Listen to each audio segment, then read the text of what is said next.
नमस्कार बच्चों, कक्षा 10 में आप सभी का स्वागत है। लॉकडाउन में आप सब कैसे हैं?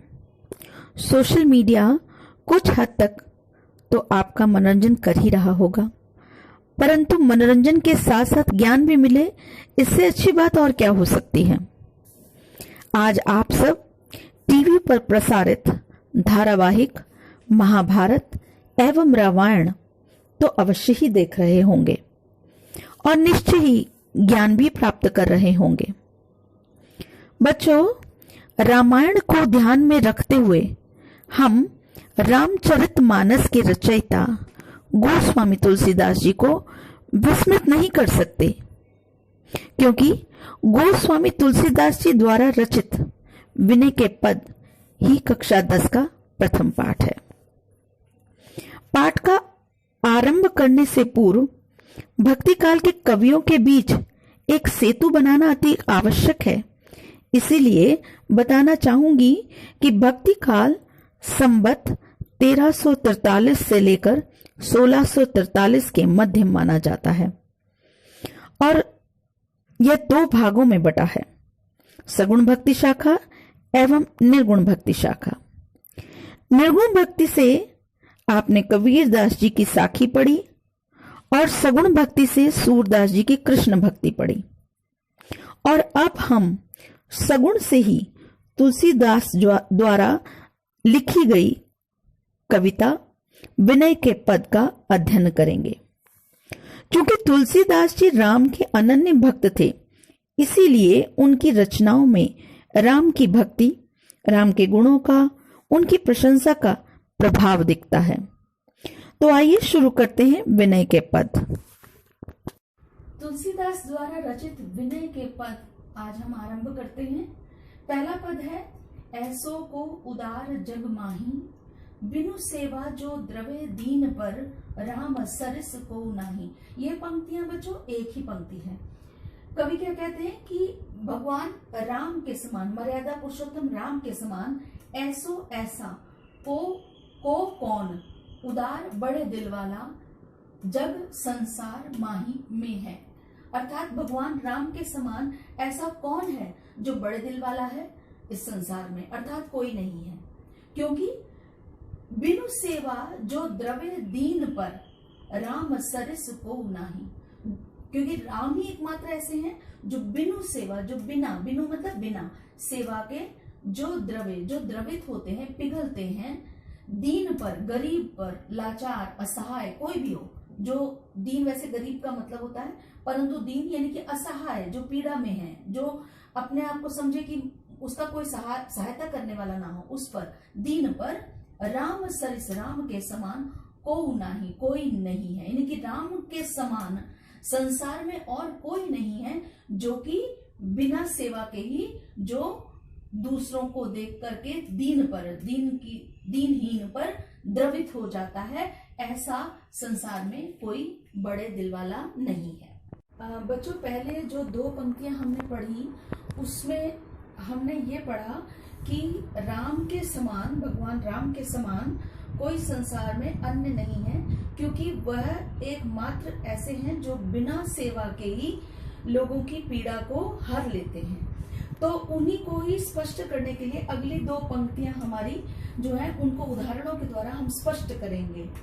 क्या उदाहरण दिया है कि जोग गति जोग विराग जतन करी, नहीं पावत मुनि ज्ञानी, सो गति देत गीत सबरी कह, प्रभु न बहुत जिय जानी। तो क्या उदाहरण देकर स्पष्ट किया है कि जो गति, कि जो गति, मोक्ष, गति किसको बोलते हैं? मोक्ष को। जो मनुष्य मृत्यु पश्चात कहता है कि हमें गति प्रदान हो, अच्छी गति मिले, सदगति मिले, तो वो गति के लिए कहा कि गति, जो गति मोक्ष, जोग योग, विराग वैराग्य, यानी कि सब कुछ छोड़ देना, किसी भी मोह माया से दूर हो जाना, दूर हो जाना, तो वो वैराग्य कहलाया गया।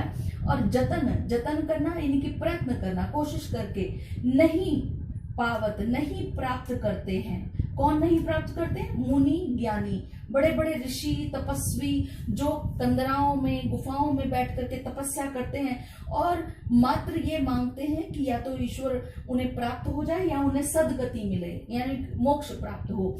तो वो उन्हें जोग वैराग के द्वारा भी प्रयत्न करने पर भी वो मोक्ष नहीं मिलता। सो गति, वही गति जिसकी वो अभिलाषा करते हैं। सो गति यानी कि मोक्ष देत गीध सबरीक है, देते हैं। गीध जटायु को लिए कहा गया, जटायु और सबरी, शबरी शबर जाति की एक स्त्री थी।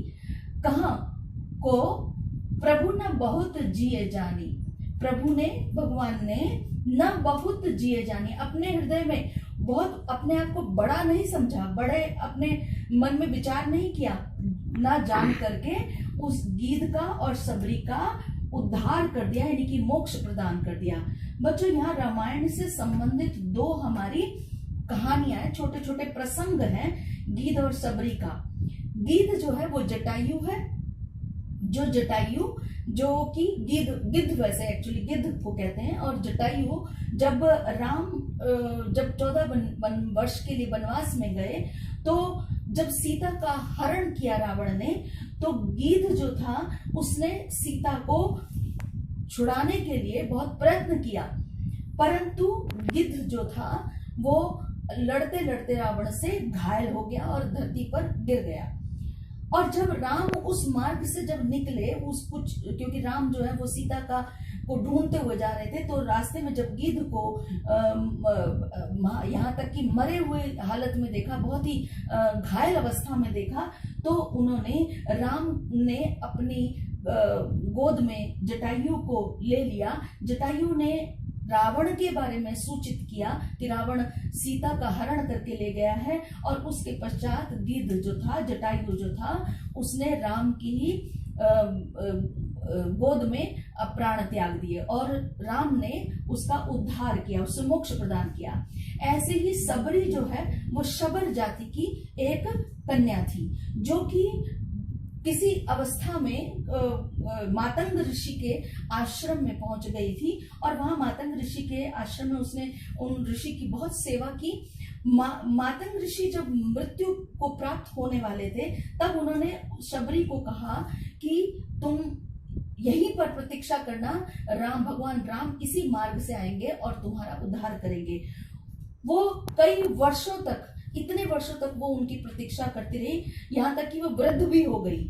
और जब उसे पता चला कि राम और लक्ष्मण जैसे कोई युवा जंगल में आए हैं, तो उसने वो पहचान गई, उसने विचार किया कि यही मातंग ऋषि के द्वारा बताए गए वो युवक हैं।